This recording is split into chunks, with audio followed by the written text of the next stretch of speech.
Lucia is a consultant and organizational psychologist. She's had some fantastic experience with brands like ASOS, brands like IBM, looking at this particular thing of the employee experience. And I'm looking forward to having a conversation with Lucia. Again, your questions are invited for this as well.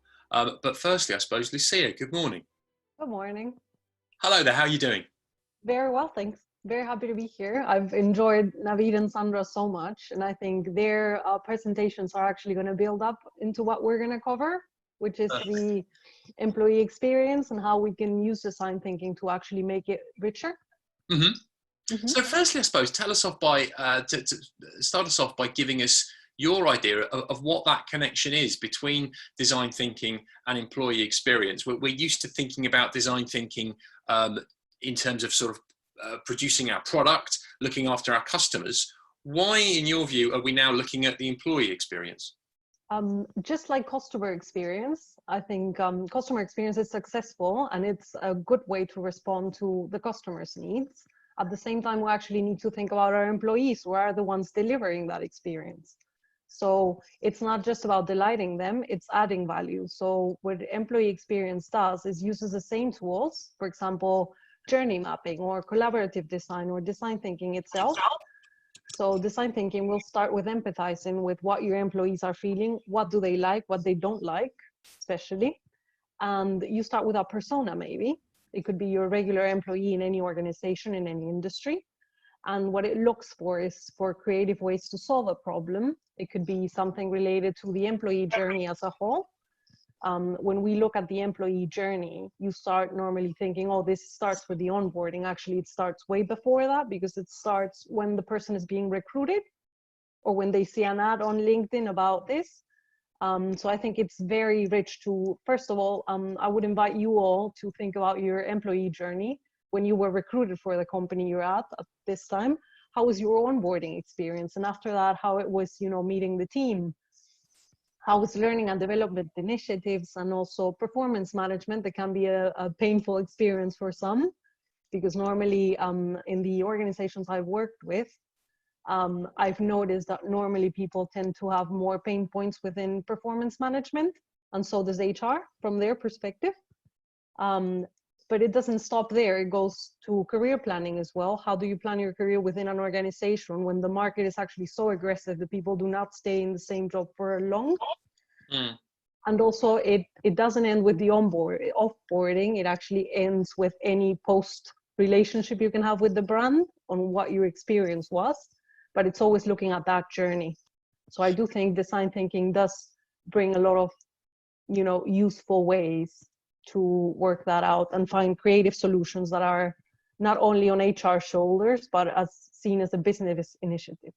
So Lucia, do we have a challenge there in terms of defining what good looks like? If we all have our different ideas about what a journey should look like as an employee, is our first challenge to actually find a definition of what we're aiming for?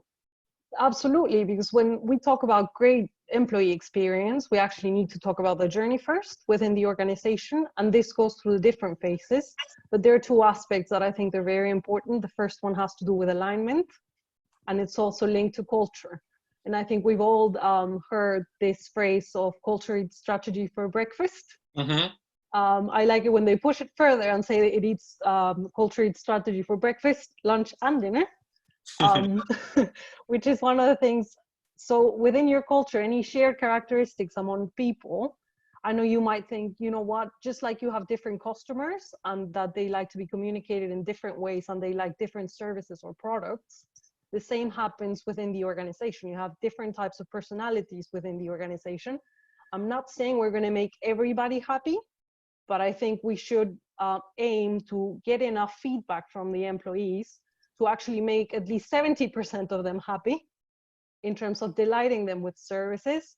And here, the challenge that you were addressing, I think it's also linked to the unfortunate bad reputation that HR has, because in my professional experience, I think they all see us like the ponies and rainbows, and we come just for the year-end party, which is painful to me. It was very painful at the beginning of my career. But now I think, I've managed to leverage that with clients and also in internal work in organizations, by showing them that actually HR can be effective and collaborative, and we actually listen to the employees. And this is exactly where design thinking comes in, because it's not just solving a problem, a general one. It's actually asking the employees what a good experience looks like when it comes not only to HR, but their experience within the organization. Okay. And this is not, again, this is not just HR's responsibility. I think it has to do with leadership. I think it has to do also with how the employees engage. And that's the other point I think that would be interesting to address, which is employee engagement. So already you're reminding us, I suppose, of something in Sandra's talk, that you start looking at a defined problem that you think is relatively focused and isolated. And it sounds like you're stepping back to realize the whole culture of your organization could be part of this. Mm-hmm. And what I really liked about Sandra's approach, you know, she mentioned two things that I really liked, and I was like, here we go, this is how it links. And it has to do with the internal stakeholders and how you can actually promote an internal culture that is open to feedback, but not open just through an engagement survey once a year, but something that is always on. And I think most of the companies are shifting to that. I do think, and I'm a passionate person about the, you know, employee experience is becoming the new standard of how we define what a good experience looks like and how companies should interact with their people. I mean, Big Fours are using it. IBM for sure uses it. So many other organizations are using it. And by the examples that we've seen with Sandra and Navid, they're using it. They might not be calling it employee experience, but they're on it with the design thinking tools and employee, you know, the journey and how the pain points can work and how we can actually delight not only customers, but also employees. Is this sometimes, in some organizations, is the struggle to get the importance of employee experience, is it always recognized, or is it sometimes a challenge that needs to be dealt with? I think, again, it comes back to the HR reputation. I think sometimes it's overlooked and undermined sometimes because you tend to look for the business, but that's where I'm, again, a big believer. And also employee engagement normally has, you look at 3 dimensions to it. There you've got, this is where my psychology comes out. I'm sorry if it's too technical, but I'll try to keep it great where it should be. But these 3 dimensions are linked, first of all, to the emotional, and then you've got the intellectual part, and then the social bit. And it talks about how committed the employees on those 3 levels. And there's a strong link about going this extra mile and doing more for the company. In psychology, we call this discretionary effort. But this is strongly linked with a positive perception of the employer. And this is gained when the employer is actually willing to listen and you're satisfied with your job. And one of the things that I like of the design thinking process, like we've seen with Navid and Sandra, is first of all, we like to put our ideas out there. We like to empathize and actually understand where the issues are coming from. But we need to focus on how people feel. And that comes from this emotional level. And I think design thinking gives you and tackles the 3 sections of it. So the emotional, you're empathizing, you're feeling, you're understanding how you're reacting to a problem, how you want to solve it. And then you've got the intellectual part where you actually have to do a little bit of problem solving yourself. And then the social, you're collaborating. So I do think that's where the strong link between design thinking and employee engagement. But we need, from an HR perspective, I think we need to be more straightforward in how effective we can be and how much we need employees to actually launch ideas. For example, I've heard so many times with clients and as an internal HR person as well. For example, we launch a training session and people actually don't turn up or they don't find it interesting and they give terrible feedback about it. I like to say that's actually our fault because we didn't check if that topic was actually something people wanted. And that's the desirability bit of design thinking. And that's how we should work. We should listen to the employees. And again, not just through a survey once a year. We should actually be working hand in hand with leadership to get that feedback and make sure that any trainings that we're designing are actually based on a need that their team has, whether this is a soft skill need or hard skill or technical need.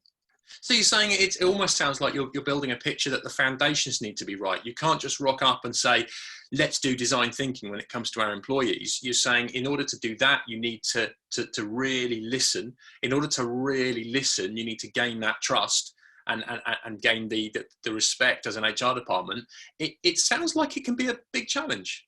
It is a big challenge. I've been fortunate enough to have it in one organization as a particular challenge at the beginning. But the thing is, you need to show results. And normally, again, HR is always been told, oh, you don't have your indicators ready. You don't have your measurements. And I've learned very fast and often that, for example, if you're talking to a finance director, you cannot just go with a hunch. You actually need to show him numbers. I'm going to improve, I don't know, 10% of your employee engagement this year, or you need to take numbers with you. You know what, Lucia? I think that might relate to a question that's come in, a question from Mackenzie Dyer. Mackenzie, if you could unmute your mic, let us know which organisation you're from, and then I think your question could be quite timely at this point. Yeah, thank you very much, Lucia. Thank you, Clive. I think you were just about to answer the question. My name's Mackenzie. I'm from Octopus Investments. Really interesting talk this morning. But the question I did have was, how do you measure ROI in employee experience? I think culture is something that's quite intangible and could be quite hard to measure. You were going to go on to the key indicators there and some of the measurements. So if you did have an answer to that, that'd be brilliant. Yeah, thank you for your question. That's actually one of the things that I get asked a lot, especially in my role and when you talk about employee engagement. And I do think even if you're trying to get qualitative feedback, you can quantify it. For example, you're going to say what percentage of people actually have adopted a new way of working in the last 6 months. Money-wise, you can also quantify that. For example, when you're talking about the trainings, I go back to the example of training because I think it's very tangible. And for example, you can say, we've saved X amount of money this year per person within the organization by giving the employees exactly the trainings that they needed, not what we thought we wanted for them as an HR person. And that's when the listening part comes in.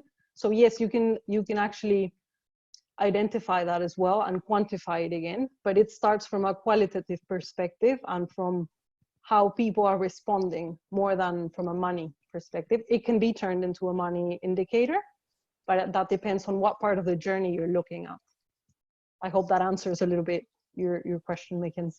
It does. Thank you very much, Lucia. Thanks, Mackenzie and Lucia. I've just seen another question come in, and if you have a question bubbling, do please chip in the chat section. But a question here from David White, which I appreciate because it's turned on its head, something that I was kicking around in my mind. David, are you there? Could you put your question to Lucia? Yeah, sure. It's David White. I'm from here on. Lucia, it was just just off that back of that little conversation about needing trust, a level of trust to do the design thinking interventions. My question was, have you ever used a design thinking intervention with employees to establish or increase the level of trust you have with them to increase the reputation of HR, or is there a base level of trust that you need to get started? I think you start building that. You cannot build trust in 5 minutes, but what you can build is transparency. And I think that is the first level of trust with anybody. For example, I can talk about my consulting experience. When I go as a consultant within an organization to, gauge their organizational culture, the first thing that I try to do is say, listen, I am here, this is my role, X, Y, Z, but also telling them how much I need them. And that's being transparent because I don't know the organization enough to actually give them the solutions. And I also tell them, I'm going to build the solutions with you, not for you, because that's not going to work. And I do think that also works for HR within my HR roles. Again, first one is not go there with a perception of I am going to tell you as an HR practitioner what you should be doing. It's the other way around. And I think that does build transparency because you're being honest with what you want to achieve. And that's the first step to building the trust, because normally when we do any employee experience or design thinking workshops, it's not just a 30-minute initiative. Normally it can be up to 2 days, or it could be the minimum time I normally suggest if you're going to do, the first part of empathizing, defining, ideate, not the test and prototype just yet. I do think it's a matter of at least 3 hours that you're going to invest with them. Again, you're not going to gain 100% of their trust, but at least they'll know that your intentions are transparent and pure and that you want to listen to them.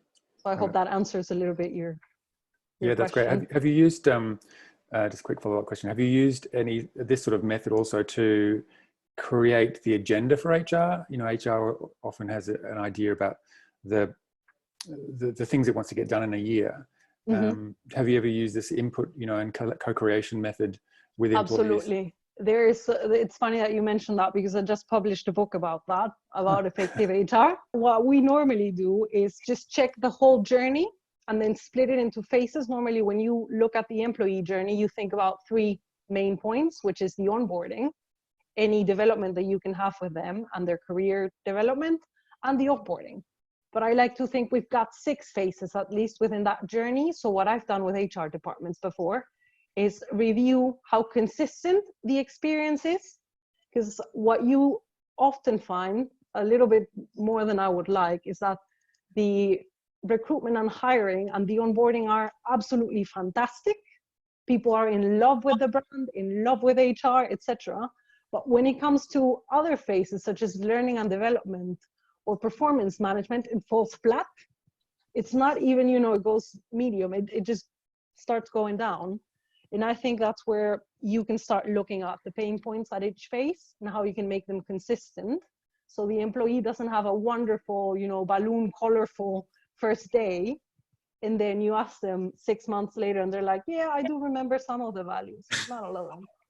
I think we can all relate to that, can't we? Yeah, the whiz-bang beginning, and you're saying that consistently. Absolutely. You mentioned different touch points there in your time as an employee. I see another question from Artie there, who we heard from earlier, but I think Artie's also looking for a little more detail on one of those particular key touch points between HR and employees. Artie, you able to put that question to Lucia? Yeah, I just wondered how DT has perhaps changed the development of learning for employees. And if there's any examples you can share on how effective it's been. Absolutely. For example, one of the things in one of the companies I was working, specifically for their finance and procurement department, they were massive fans of giving them trainings around regulations, around, you know, how you should select your suppliers, etc. They were very tech heavy and very process heavy. But there was a bit, and I didn't do a design thinking workshop per se for this, but I did something that might be more effective sometimes and quicker. You just talk to people. Sounds very obvious, but I would just do like a quick gauge around different levels within those departments, and I ask, are you happy with the trainings? What is it missing? And they're like, oh, you know what? Honestly, I need some negotiation skills that are going to help me with the suppliers, rather than what is the process to select a supplier, which they can know about downloading the process itself from the internet. But one of the things that I found most valuable is actually gauging their, you know, getting their feedback quick. And that was actually, you know what, let's slow down on anything that has to do with training around process, around system, around any other things, and go with the softer side, which if you ask me, I think that should be called hard skills, because they're hard to get and maintain.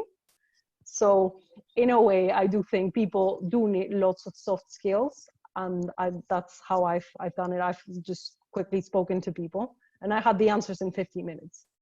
So. Great, thanks, Artie. I like that. I like it when some of the best decisions are the things not to do, rather than let's do another thing, let's do another thing. Let's stop doing that. Let's make more space. And I really like that observation.